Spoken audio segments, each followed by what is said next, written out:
Hello everyone, board बा में आप सभी का स्वागत है। हम हैं संतोष कुमार और आज हम कवर करने वाले हैं अपने 12th बायो के जनन चैप्टर यानी रिप्रोडक्शन चैप्टर के अगले टॉपिक का, जो कि है हमारा जीवों की मृत्यु।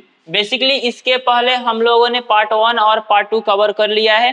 पार्ट 2 में हम लोगों ने पिछले टॉपिक ही कवर किया था कि आखिर जीवन अवधि क्या होता है, और जब भी जीवन अवधि समाप्त हो जाती है तो किसी भी जीव की क्या हो जाती है, मृत्यु हो जाती है। ठीक है, तो आज उसी मृत्यु के बारे में हम लोगों को डीपली पढ़ना है कि आखिर मृत्यु होता क्यों है और इसकी क्या अनिवार्यता है, आखिर ये क्यों जरूरी है, मृत्यु होता ही क्यों है।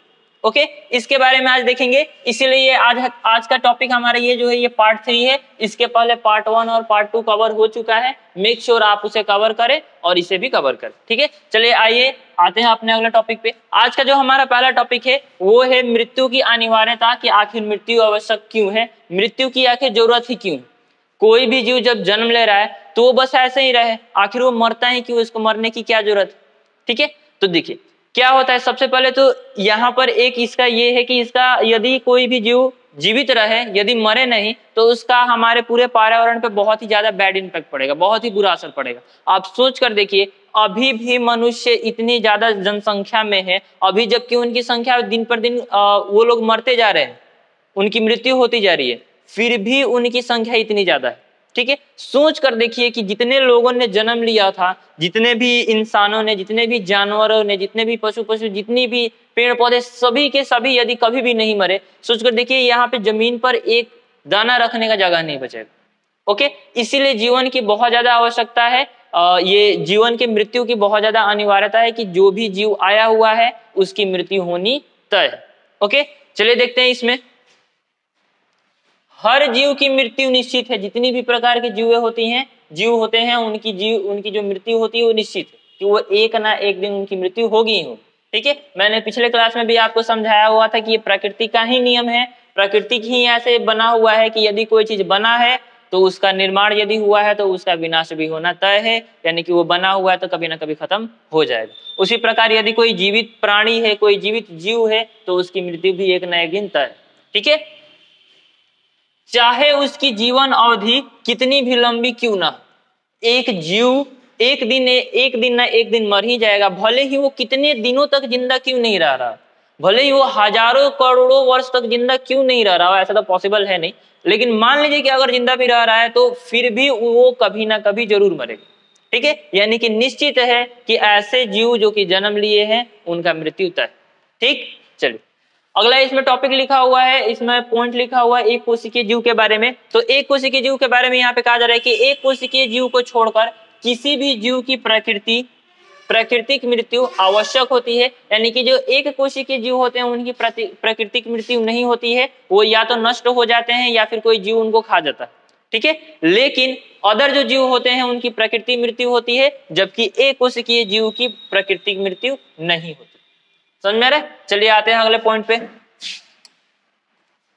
हमारा जो अगला टॉपिक है वो है कि एक कोशिकीय जीव की प्राकृतिक मृत्यु आखिर क्यों नहीं होती है, इसके बारे में क्या है। तो यहाँ पे लिखा हुआ है कि एक कोशिकीय जीव में प्राकृतिक मृत्यु नहीं होती है, जिससे यह अमर प्रतीत होते हैं। ऐसा लगता है कि जो भी एक कोशिकीय जीव होते हैं, जो भी छोटे छोटे जीव होते हैं, वो लगता है कि अमर है, बट वो अमर नहीं है, बस उनकी मृत्यु नहीं होती है। हाँ, जिनकी मृत्यु नहीं हो सकती है तो वो नष्ट हो सकते हैं। समझ में आ रहा है? जैसे कि ये पेन है तो ये पेन निर्जीव है, ठीक, तो इसकी मृत्यु नहीं हो सकती, लेकिन इसको तोड़ा तो जा सकता है ना, इसको छोटे छोटे टुकड़ों में तो बांटा जा सकता है ना। ओके, इसको नष्ट किया जा सकता है। समझ में आ रहा है? तो उसी प्रकार से जो छोटे छोटे हमारे जीव होते हैं, जो एक कोशिकीय जीव होते हैं, वो भले ही मरते नहीं है लेकिन एक ना एक दिन नष्ट हो जाते हैं। ठीक है, चलिए आते हैं अपने अगले टॉपिक पे। आज का हमारा अगला टॉपिक है जीवन की निरंतरता। अगर जीवन की निरंतरता मीन्स कि जो हमारा लाइफ है वो चलते रहता है, तो अगर हमारा तो लाइफ चल रहा है, अगर हम लोगों का लाइफ समाप्त नहीं होगा तो फिर आने वाले जनरेशन का लाइफ कैसे स्टार्ट होगा, आने वाली जी पीढ़ी होगी वो लोग कहाँ रहेंगे, सभी जगह को हम लोग ही ऑक्युपाई कर लेंगे, हम लोग ही घेर लेंगे, तो आने वाले जीव कहाँ पे रहेंगे। समझ में आ रहा है? इसलिए भी कहीं ना कहीं जीवन मृत्यु की अनिवार्यता है कि मृत्यु होना आवश्यक है। जैसे कि मान लीजिए जब तक आपके पास पुराने खिलौने रहेंगे आपके पास नए खिलौने नहीं आ पाएंगे, पुराने खिलौने टूटेंगे या फिर वो कहीं गुम हो जाएंगे तब तो नए खिलौने मिलेंगे ना। उसी प्रकार से पृथ्वी पर जितने भी पुराने जीव हैं जब तक उनकी समाप्ति नहीं होगी तब तक नए जीव कैसे आ सकते हैं, वो सर्वाइव कैसे कर सकते हैं, जगह ही नहीं बचेगी। इसलिए कहीं ना कहीं हमारे ये जो मृत्यु है इसकी बहुत ही ज्यादा आवश्यकता है। ठीक है, इसमें क्या लिखा हुआ है जीवन की निरंतरता में, यह आश्चर्यजनक है कि हजारों वर्षों से पृथ्वी पर पादपों और पशु पक्षियों की विभिन्न प्रजातियां विद्यमान है। ये बहुत ही आश्चर्यजनक की बात है, बहुत ही मेरिकल वाली बात है कि जो पृथ्वी होता है उस पर बहुत सारे पादप यानी कि पेड़ पौधे और बहुत सारे पशु पक्षी लाखों करोड़ों वर्ष तक जिंदा अभी तक पहले से अभी तक चलते आ रहे हैं, माने वही नहीं उनकी प्रजातियां चलती आ रही। लेकिन ये कब पॉसिबल था, पहले भी और अब भी कब पॉसिबल है कि पहले भी वो रहते थे वही प्रजाति अभी भी वो रह रहे हैं, क्योंकि वो लोग निरंतर यदि जन्म ले रहे हैं तो मरते जा रहे हैं और जगह खाली करते जा रहे हैं, जिससे कि नए जगह पे वहां पे वो लोग नए जीव आते रह रहे हैं। ठीक है, उनकी अगली पीढ़ी आते रह रहे हैं। पूरा जगह यदि पहले ही कवर कर ले रहा होगा तो हम भी लोग नहीं आ पाते।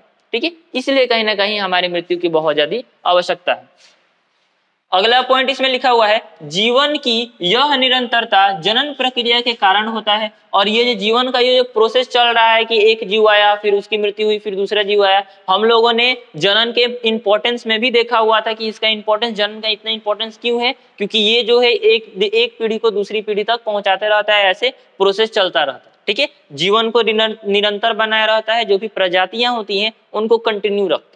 समझ में आ रहा है? तो वो हम लोगों ने फर्स्ट वीडियो में कंटिन्यू कवर कर लिया था। इसमें हम लोगों ने ये समझा कि कहीं ना कहीं इसमें मृत्यु भी बहुत ही ज्यादा अहम रोल निभाता है, क्योंकि यदि मान लीजिए जन्म ही ले रहे हैं और लोगों की मृत्यु नहीं हो रही है, बाकी जीवों की मृत्यु नहीं हो रही है, तो इतने सारे जीव रहेंगे कहाँ पे। ठीक है, लोग तो बढ़ते जाएंगे, बट पृथ्वी के पास तो जो जगह है वो तो लिमिटेड है, पृथ्वी पर जो स्थल है वो तो लिमिटेड है, तो फिर पूरी जगह ऑक्युपाई हो जाएगी तो नए लोग कहाँ पे रहेंगे। इसलिए कहीं ना कहीं मृत्यु बहुत ही ज्यादा आवश्यक है। ठीक है, जो जीवों को पीढ़ी दर पीढ़ी आगे बढ़ाती है और ये जो हमारी जनन प्रक्रिया होती है वो जीवों को एक पीढ़ी से दूसरी पीढ़ी तक आगे पहुंचाती रहती है। हम लोगों ने फर्स्ट चैप्टर में इसे, फर्स्ट लेक्चर में पार्ट 1 में इसे कंप्लीट किया हुआ।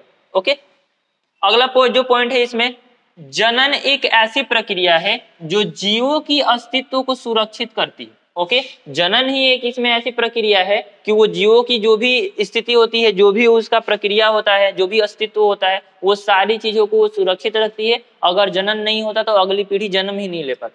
ठीक है, और वो जो उसका प्रजाति है वो कंटिन्यू नहीं हो पाता। ठीक, जिससे वो अपनी संतति को जन्म देकर अपनी प्रजाति को आगे बढ़ाते हैं। यदि मान लीजिए कि वो उनकी मृत्यु हो जाएगी, वो मर जाएंगे, तो जनन के प्रोसेस के द्वारा वो क्या करेंगे, अपनी पीढ़ी को आगे बढ़ाते रहेंगे। ठीक है, तो ये इंपॉर्टेंस है हमारे जनन का। तो आई होप आप लोगों को मृत्यु के बारे में समझ में आया होगा कि आखिर असल में मृत्यु होता क्या है और मृत्यु की आवश्यकता क्या है। मैं फिर से एक बार आपको रिवीजन करा देता हूं कि मृत्यु, अगर किसी भी जीव का जीवन अवधि समाप्त हो जाता है तो उसको उसका मृत्यु कहते हैं, या फिर यदि किसी भी जीव के जो शरीर का जो बॉडी फंक्शन होता है, जो भी सिस्टम होता है, यदि वो प्रॉपर रूप से काम करना बंद कर देता है तो उसे भी आप मृत्यु कह सकते हैं। ओके, इसकी अनिवार्यता यह है कि जब तक पुराने जीवों की मृत्यु नहीं होगी तब तक नए जीव नहीं आ पाएंगे और उनकी प्रजाति आगे कंटिन्यू नहीं हो पाएगी। इस तरह से पूरा इकोसिस्टम बिगड़ जाएगा। तो उसके लिए, इकोसिस्टम को बनाए रखने के लिए मृत्यु बहुत ही ज्यादा इंपॉर्टेंट है और इस चैप्टर में, इस लेसन में हम लोगों ने यही चीज देखा हुआ।